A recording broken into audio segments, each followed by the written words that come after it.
looking for your home, if they have an Instagram or a Facebook or something, TikTok to look at, you're more likely to grab who you want to come to your place. And here's how we've been using social media to drive direct bookings to our Lodgify website more than, I don't know, any of our friends that have direct booking websites. It's by putting yourself out there.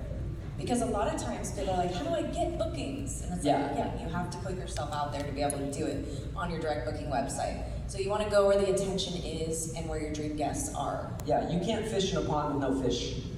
Like, you're not gonna catch anything. So if you're doing Google ads, it might work a little bit, but it costs money and it takes a lot of time. You might have to hire an expert.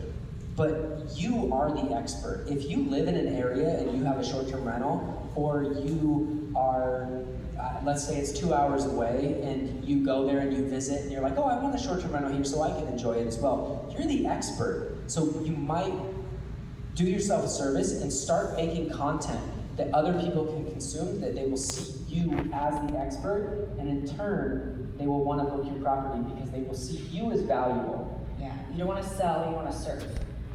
So give them what they're looking for. So this is what we did. Yeah, so local tips, travel inspo, things to do, best restaurants, coffee places, things that make your area unique, maybe hidden gems that haven't even been covered on social media that you know about. And you're like, look at all these videos of these restaurants. They're not even talking about the best one. Make that video. You never know. It can be 15 seconds. 15-second video can take your listing further than this 30-minute video we made for a local guide to our area. And then what you do is you give them a ton of value, and then you say, hey, here's some listings that you might like. Ours is included in there. This is what we did, and we offered value in exchange for a small percent of the return. And here's what we did in the video. We were the guides, not the salesperson, so we showed different areas of Joshua Tree to stay in, and then obviously highlighted ours as like just kind of a blanket, here it is. And we just shared our expertise and unique perspective of the area. And again, this can be in photos too. These are great places to go in Miami, and then here's a great condo to stay at, but like it's your condo. And then maybe the page is obviously all about your house, but that could show up on someone's For You page and bring them right in as your dream guest. So the key idea is to have trust. That's the new marketing funnel.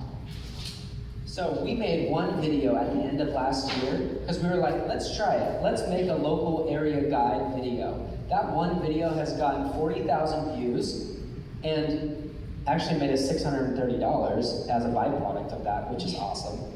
But we got 16 bookings. We posted it at the end of last year, maybe early this year. 16 bookings that we can account directly from this video. People in the message said, found your video. And this is just direct bookings, which led to over $12,000 in additional revenue that we didn't have before. Plus the extra 630 from the ads. Yes, from the ads from YouTube. But a bonus tip is that when you do make the YouTube video or whatever kind of video you make, or if it's just photos, you can also post it on Instagram. You can post it on a text blog, which you can use ChatGPT for. We actually ran this video through ChatGPT and had it create a blog for us that we posted on our Lodgify direct booking website, which has also generated traffic not only to our video, but to our direct bookings. Yeah, and we told ChatGPT to make it rank, help us with SEO, to rank on Google. So this one piece of content could then turn into multiple streams of attention. Yeah. And so our real takeaways from today, you're not just hosting, you're designing desire. For your dream guest.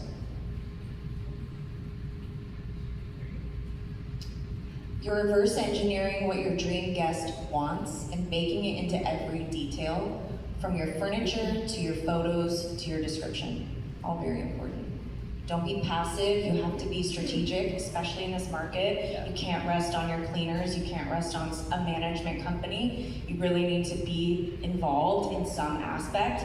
Well, and you need to not rely on the algorithm to push your listing. You need to design your listing so that the algorithm will push it. You need to understand and not be passive. You need to lean into this and you will reap the rewards. Like we've said, homes in our area are selling. We have 4 homes on our street that were all short-term rentals, and we have been booked and busy. We are getting into the down slope of the summer in Joshua Tree. It is just too hot. So we have seasonality, but while other people are selling, we are performing.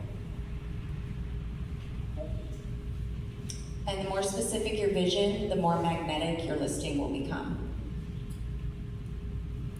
And social media isn't just marketing, it's matchmaking. Like I said, if you post that thing and it's about just the restaurants in your area and you pop that one photo in of your home, you could bring someone in right away that is wonderful. If you post the best kid-friendly places in Miami to go visit, but then your home is set up for families with kids, easy win right there. Create value-driven content and your ideal guest will find you. So when you stop trying to attract everyone, that's when the right people will book. And this is how we have got bookings to our direct booking website and remain successful in a down market. Yes. So let us know if you have any questions. And that's it. Yes. Do you know which group or which age bracket is the biggest group that books? Yeah. How do you know which age bracket or what type of guest is the biggest one? I would go to the restaurants that are charging the most and look at the crowd there.